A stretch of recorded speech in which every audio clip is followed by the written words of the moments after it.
Bonjour à tous et bienvenue dans Consulte, la nouvelle série du CHU de Liège qui tous les mois s'efforcera de comprendre les grands enjeux de santé avec celles et ceux qui les vivent et les accompagnent au quotidien.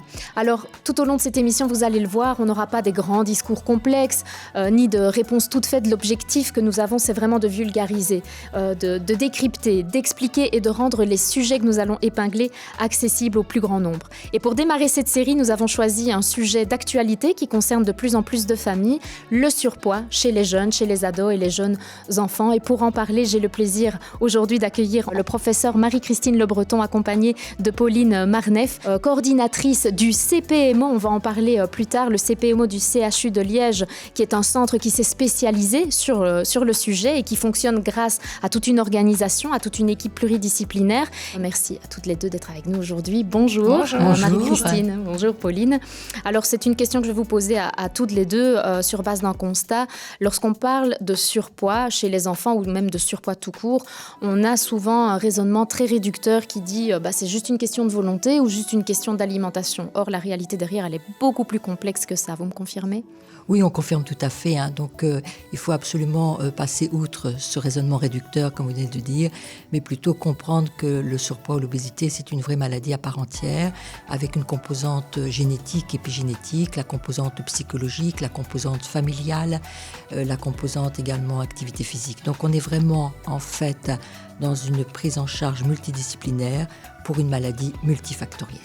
Et pourquoi cette nécessité d'ouvrir un CPMO ?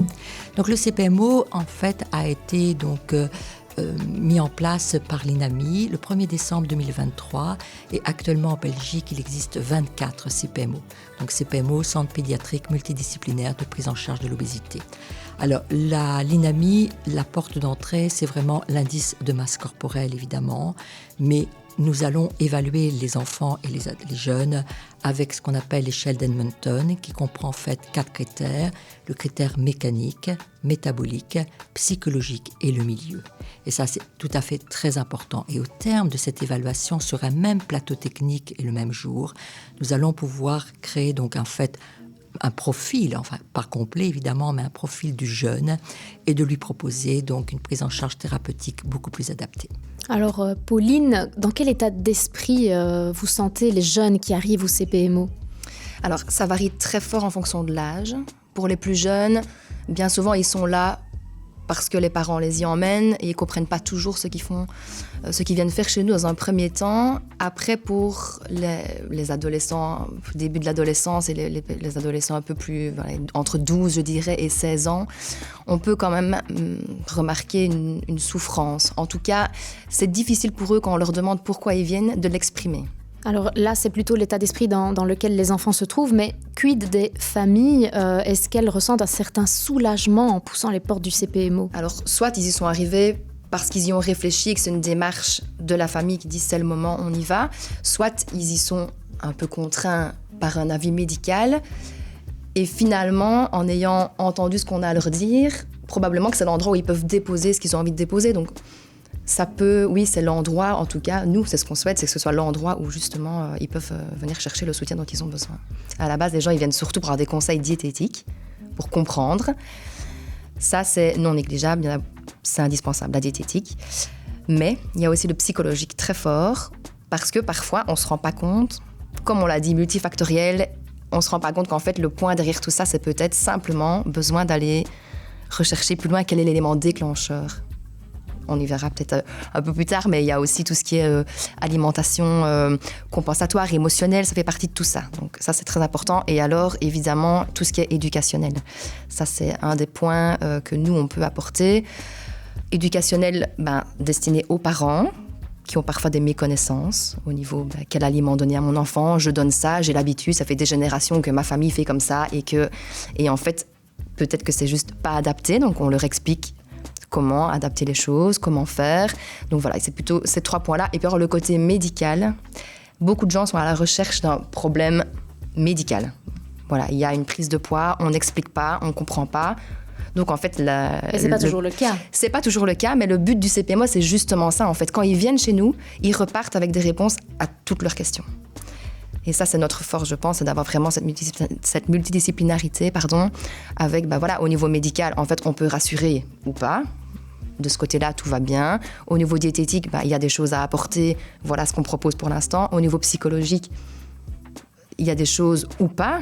Et alors, au niveau éducationnel, ça vient généralement dans un second temps, une fois qu'on a un peu évalué comment ça se passait, qu'est-ce qu'on peut leur apporter, sur quel point il faut éduquer. Donc, c'est vraiment le but, c'est vraiment d'être une complet. Approche globale On va dire. De la famille et du jeune. Et vous parliez de diététique, c'est vrai que c'est super important, c'est presque une éducation qu'on doit apporter aux parents, à ces familles-là. Je vais presque dire, tout le monde est concerné en fait. Exactement. L'alimentation est un sujet qui concerne tout le monde. Donc ça revient à ce que je disais, c'est-à-dire que parce qu'on a un terrain génétique ou épigénétique prédisposant, que dans notre société, vous avez un pourcentage de personnes qui vont être en surpoids.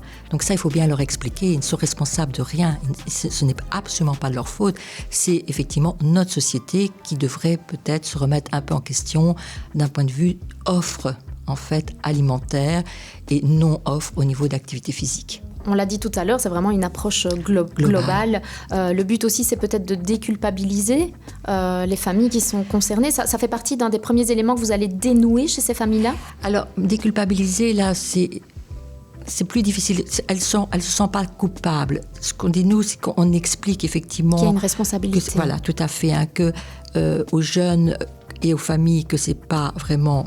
de leur faute effectivement, et ça va de soi, que c'est pas une question malheureusement de simplement je mange mal, je bouge pas assez. On va aller beaucoup plus loin dans les explications. Parfois on va retrouver quand même l'alimentation de type émotionnel, donc ça c'est important. Et pourquoi ? Parce que ça peut être le surpoids qui entraîne des conséquences psychologiques, mais ça peut être un terrain psychologique initial qui va entraîner le surpoids. Donc c'est vraiment un travail sur le long terme, le CPMO. Tout à fait. Donc le trajet de soins va jusqu'à 5 ans. Ah oui, donc l'INAMI, 5 ans. L'apport d'entrée, c'est uniquement pour les 2 et 17 ans inclus. Mais après, on peut les suivre pendant 5 ans. En tous les cas, on l'a compris, l'obésité pédiatrique, c'est pas seulement un chiffre sur une balance, ça ne veut rien dire. Rien dire du tout. Voilà, ni une question de volonté ou d'alimentation. C'est une réalité beaucoup plus complexe que ça. Ah oui, tout à fait. En tous les cas, c'est une réalité complexe et le CPMO est né justement de ce besoin de la mettre en lumière et aussi et surtout de la nécessité d'y répondre autrement.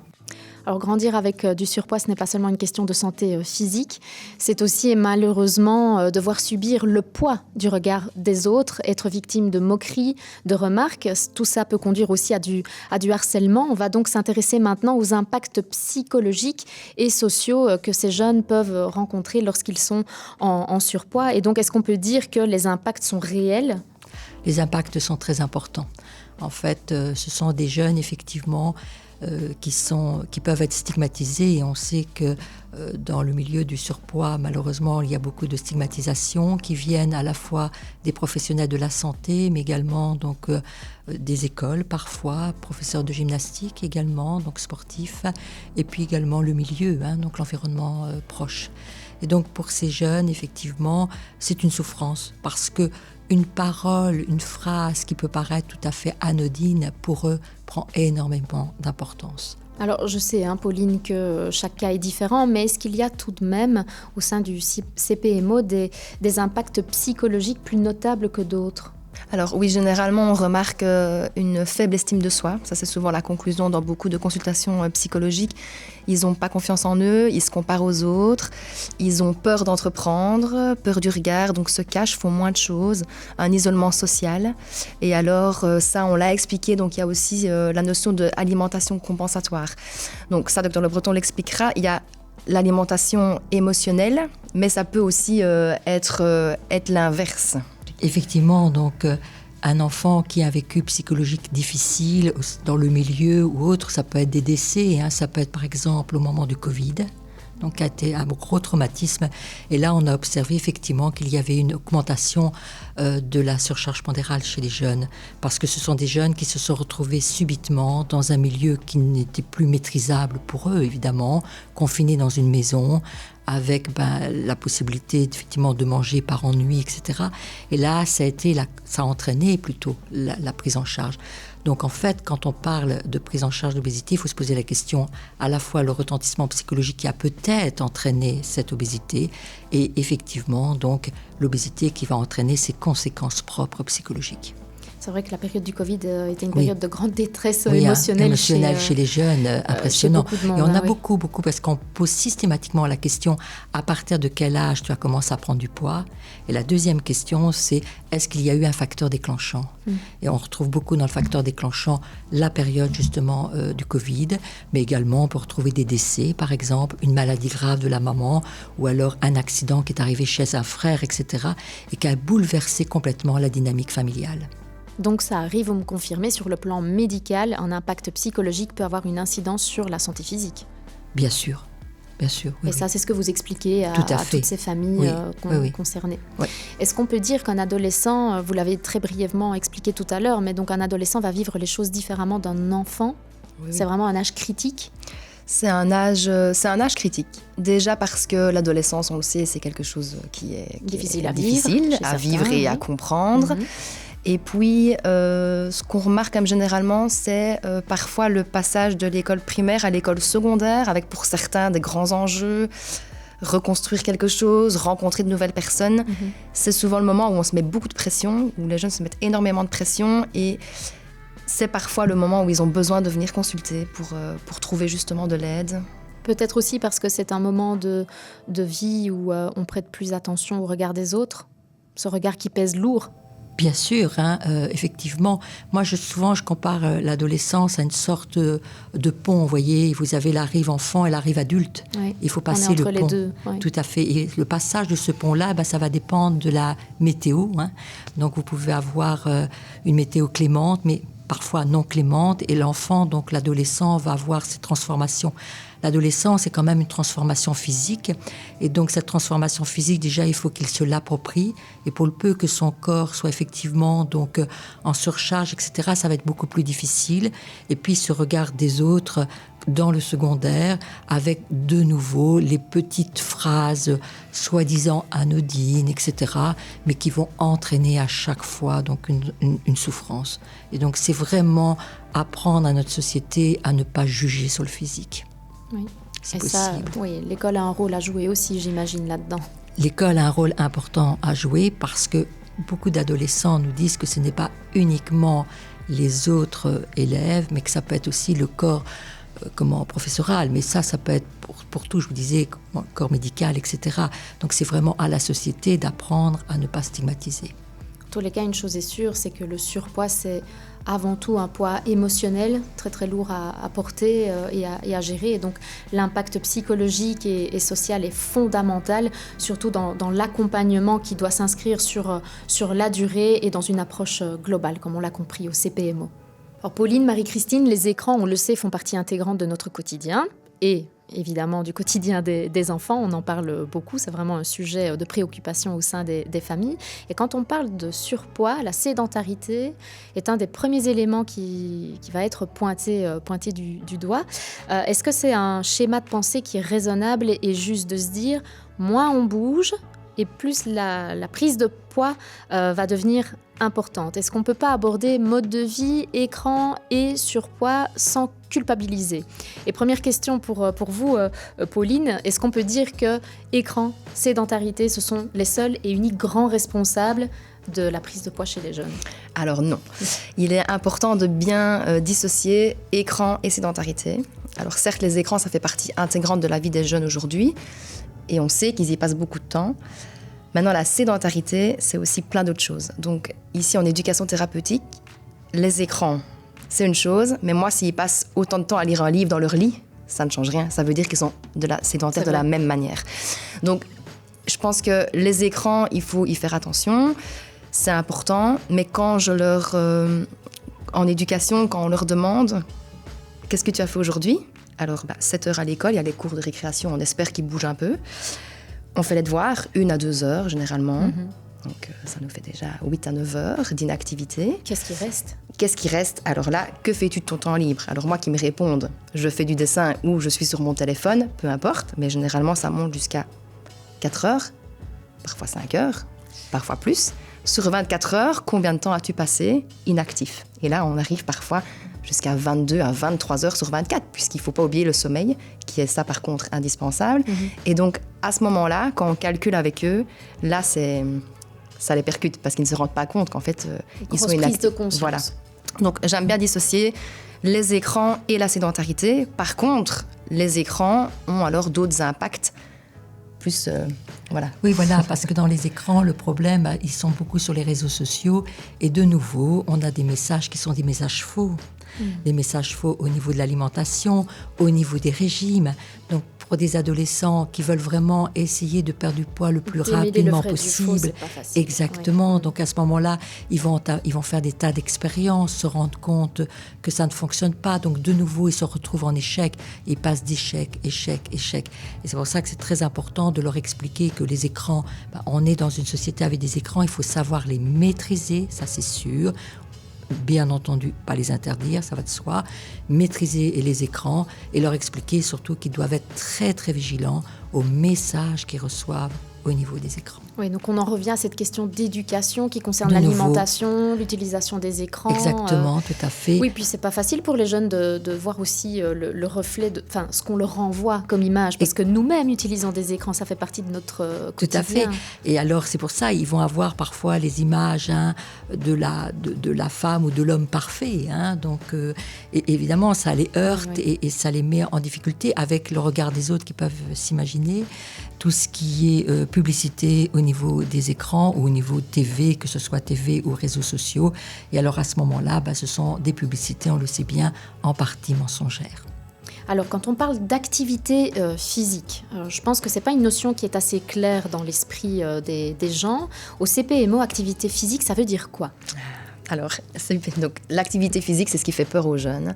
Chez nous, l'activité physique, ça veut dire bouger, dans un premier temps. Marcher ? Alors, marcher, et ça, c'est la chose à laquelle ils ne pensent pas. Donc, on leur demande qu'est-ce que l'activité physique, j'aime pas, il faut courir. En fait, ce n'est pas vraiment ça. Ce qu'ils doivent comprendre, et c'est là on parlait de sédentarité, la sédentarité est vraiment en opposition avec l'activité physique, le fait de bouger, d'avoir une vie active, rien que ça. Donc, qu'est-ce que c'est une vie active ? On prend les escaliers au lieu de prendre l'ascenseur, on sort du bus un arrêt plus tôt, on va faire une balade le soir. C'est déjà ça, l'activité physique. Et pour certains, rien que le fait de le savoir, ça les réconcilie un petit peu avec l'activité physique. Alors au début, c'est peut-être aller marcher 5 minutes, et puis après, c'est marcher une demi-heure, et puis après, on accélère un peu le pas, et puis en fait, on se réhabitue tout doucement. Et alors, on est peut-être capable de reprendre une activité physique autre. Sport et activité physique, ce sont deux choses différentes. Comment est-ce qu'on peut se réconcilier avec le sport quand finalement, pour ces jeunes-là, ça devient un élément de honte ou d'échec ? Alors, le sport, ça dépend si c'est... La plupart du temps, ça peut être des sports d'équipe ou des sports solo. Il n'y en a pas beaucoup, à ma connaissance. Donc, c'est souvent des sports d'équipe. Il faut, à ce moment-là, qu'ils reprennent confiance en eux. Je pense qu'on ne peut pas envisager de faire un sport si on n'a pas repris confiance en soi par rapport au regard des autres, justement, qui va être là. Et comment ces jeunes accueillent ce discours ? C'est plutôt positif, il y en a qui sont réticents, c'est compliqué à mettre en place, parce que ça demande du temps quoi qu'il arrive. On le disait tout à l'heure, les journées elles sont bien remplies, donc comment dégager du temps, ça c'est déjà un premier problème. Par exemple, évidemment ça c'est beaucoup plus facile quand le temps est clément, mais nous une des premières choses qu'on leur dit c'est déjà simplement aller faire une balade, alors qu'on a un chien à la maison, mais c'est tout trouvé, on va promener le chien, et puis quand il y a un jardin, on va jouer dehors. Parfois, quand il ne fait pas beau, alors, s'il y a une console et qu'on aime la console, pourquoi pas trouver un jeu où on peut bouger ? Pourquoi pas mettre... Il y a plein de jeunes filles qui adorent danser, on met de la musique et en fait, dans la chambre, on bouge. Et rien que ça, bouger une demi-heure, rien comme ça, et ça fait déjà tout. Et puis après, chez certains, on trouve une activité et ça peut être motivant d'avoir un rendez-vous. Ça veut dire que c'est peut-être dur au début d'aller à un cours de sport ou un cours collectif, mais chez certains, c'est nécessaire parce qu'il y a un coach qui nous attend, il y a un rendez-vous, et donc c'est l'obligation de « je suis attendu, j'y vais », et puis une fois qu'ils y arrivent, parfois au début, ça prend. c'est l'obligation, et puis après ça prend. peut prendre. Oui. En tous les cas, une chose est sûre, c'est que derrière les écrans et cette sédentarité, il y a des histoires, des ressentis et des modes de vie qui sont très très différents. Au CPMO, bouger, ça ne rime pas avec performance. Si on devait résumer, on dirait plutôt que ça rime avec réconciliation et bien-être. Tout à fait, oui. Alors l'obésité pédiatrique à l'heure actuelle est encore entourée de nombreux clichés. Pourtant, on l'a dit au tout début de cette émission, c'est une maladie chronique qui nécessite un accompagnement sur la durée. Le rôle de la famille est primordial. On va donc maintenant se poser la question, quel est le trajet de soins, le rôle des parents et qu'est-ce qu'on entend par réussir un accompagnement? Donc Marie-Christine, Pauline, expliquez-nous, reconnaître l'obésité comme une maladie chronique, c'est déjà un premier pas. Tout à fait. Maintenant, il faut absolument la reconnaître comme une maladie chronique. C'est une maladie quand même multifactorielle, comme je vous l'ai expliqué, avec cette composante quand même génétique, épigénétique, et puis tout ce qui encadre cette maladie-là. Alors Pauline, quelle place occupent les parents, la famille dans ce parcours? Alors la place des parents, c'est pour moi la place la plus importante. Ça veut dire qu'ils sont là en tant que soutien, déjà. Alors, pourquoi en tant que soutien? Parce que pour un jeune, il ne faut pas qu'il vive tout ceci comme étant une punition. Donc en fait, ce n'est pas une punition. Tout ce qu'on explique, c'est ce qui peut être appliqué à l'ensemble de la population. Ce n'est pas des choses qui sont faites ciblées sur lui. Ça veut dire que toute la famille peut s'y mettre. Et ce sera donc beaucoup mieux pour le jeune si évidemment il est soutenu par sa famille. On ne peut pas dire au petit frère, oui, tu as droit au soda, mais toi, tu n'y as pas droit aujourd'hui. Pour le jeune, c'est vécu ça de manière... C'est comme une injustice, alors que nous, c'est vraiment pas ça qu'on vit. C'est vraiment le fait que toute la famille s'y mette. Et puis, les parents, c'est aussi important pour nous qu'ils soient là, parce qu'il y a aussi, on l'a dit plusieurs fois, mais le rôle éducationnel, ça veut dire leur expliquer. Il y a des choses qu'ils font sans savoir. Ils ne savent pas, c'est comme ça depuis toujours, on le fait depuis toujours chez eux, mais donc peut-être qu'ils ont juste besoin d'entendre que aujourd'hui, on leur explique que c'est mieux de remplacer tel aliment par un autre ou de favoriser le fait d'aller en extérieur, jouer. Ils ont juste besoin de l'entendre et parfois ça fait un déclic aussi chez les parents. Mais il arrive encore parfois en consultation qu'on se retrouve avec des parents qui disent « c'est à lui de ». Ah oui. Attention, non, ce n'est pas à lui de, c'est à la famille de. Voilà. Parce que beaucoup considèrent que les friandises, on doit les garder parce que les autres sont petits, ils ont besoin de friandises. On ne dit pas qu'il ne faut pas de friandises, mais on dit qu'il ne faut pas non plus de friandises quotidiennes. Et puis aussi, quelque chose d'important, les parents disent souvent, ils réclament tout le temps, ils se mettent à terre. Donc je parle pour les petits, c'est important. Ils se roulent à terre, ils crient, je suis obligée de lui donner. Ce n'est pas à manger qu'il a besoin, il a peut-être besoin tout simplement d'amour. Et donc, c'est vraiment tout ça qu'il faut expliquer aux parents. Et c'est vrai, c'est tout un accompagnement qu'on doit faire avec les familles. Je dirais pour les petits, parce que pour les adolescents, c'est vraiment différent. Mais il ne faut pas oublier que la surcharge pondérale, elle est, d'un point de vue pourcentage, plus importante chez les 2-5 ans. Et c'est pour ça qu'on veut vraiment cibler aussi cette population-là. C'est plus facile de prendre en charge des enfants en bas âge pour un accompagnement réussi? Question, est-ce que c'est plus facile? On est quand même dans des familles qui sont, je dis pas, qui ont des fausses croyances. Donc, il faut amener justement, et dans les fausses croyances, il y a les fausses croyances médicales. C'est ces familles-là, en disant, mon enfant prend du poids, je suis sûre que c'est une pathologie, je suis sûre que c'est, par exemple, la thyroïde. Et il parle de la thyroïde, de la thyroïde, de la thyroïde. Ça peut être que la thyroïde. Or, on sait que maximum 1% de pathologies endocriniennes vont être responsables. C'est vraiment un travail de longue haleine parce que je me rends compte ici en discutant avec vous qu'il faut vraiment déconstruire toutes les croyances au sein du foyer, exactement, au sein de la famille. Tout à fait. Donc c'est vraiment une solution que vous apportez à l'échelle familiale. Vous ne vous occupez pas que de l'enfant. Non. Vous vous occupez de la famille. On va leur expliquer qu'on peut avoir cette trompée. On pensait par exemple... Les jus de fruits, on pensait pendant longtemps que c'était excellent. Oui. On en a parlé, les jus de fruits. Maintenant, on fait marche arrière. Donc, il faut aussi que la population comprenne. Et c'est à nous, les professionnels, on nous l'a bien vendu, ça. Le jus de fruits matinal. Voilà. Donc, c'est ça qu'il faut quand même expliquer. Donc, c'est vraiment justement... Et c'est que du sucre. Qu'il ne faut pas les culpabiliser. Oui. Donc, c'est ça. Donc, il y a plein de choses comme ça qu'on doit... Donc, c'est vrai qu'il faut partir d'une famille... comment mettre à plat tout ce qui nous semble pas bon, les rassurer et puis repartir avec eux sur un nouveau chemin pour amener l'enfant à être mieux. Alors la prise en charge, elle peut durer plusieurs années, jusqu'à 5 ans. Comment vous considérez un accompagnement réussi au sein du CPMO ? Ça. L'accompagnement réussi, pour moi, c'est quand le jeune prend conscience lui-même de pourquoi il est là. Donc, qu'on arrive à toucher sa propre motivation et quand on les voit arriver en consultation avec un sentiment de fierté. Alors, s'il y a une chose à retenir que vous avez envie de communiquer aux familles concernées ou même aux citoyens lambda, ce serait quoi pour vous, Marie-Christine, et ce serait quoi pour vous, Pauline ? Je commence avec Marie-Christine. Une chose à retenir de tout ça. S'il y avait une chose à retenir, c'est ne pas hésiter à franchir la porte pour justement permettre suffisamment tôt à l'enfant et aux familles de prendre conscience de la problématique et ne pas attendre la souffrance quand même trop importante qu'on peut voir chez certains adolescents. Donc franchir la porte assez tôt.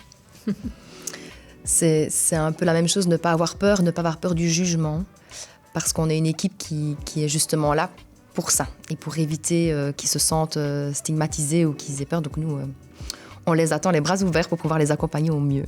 Et ça, pas de peur en tout cas. Le CPMO, est-ce qu'on peut dire qu'il s'inscrit vraiment comme un véritable acteur de santé publique et comme une référence pour les familles ? Vous confirmez ça ? Oui, je confirme, et c'était vraiment la volonté de l'INAMI. Vraiment, que le CPMO devienne justement l'acteur de santé publique et permette à tous ces enfants-là de retrouver aussi un bien-être. Eh bien, merci beaucoup Marie-Christine. Merci aussi Pauline d'avoir été avec nous aujourd'hui, d'avoir enrichi et donné tous ces éclairages sur ce sujet d'actualité, parce qu'on en parle de plus en plus de cette obésité chez les jeunes. Oui, merci beaucoup. Merci. Et enfin, pour trouver plus d'informations sur le sujet, vous pouvez vous rendre sur le site internet du CHU de Liège, chuliège.be. Quant à moi, je vous dis à très bientôt dans un nouvel épisode de Consulte.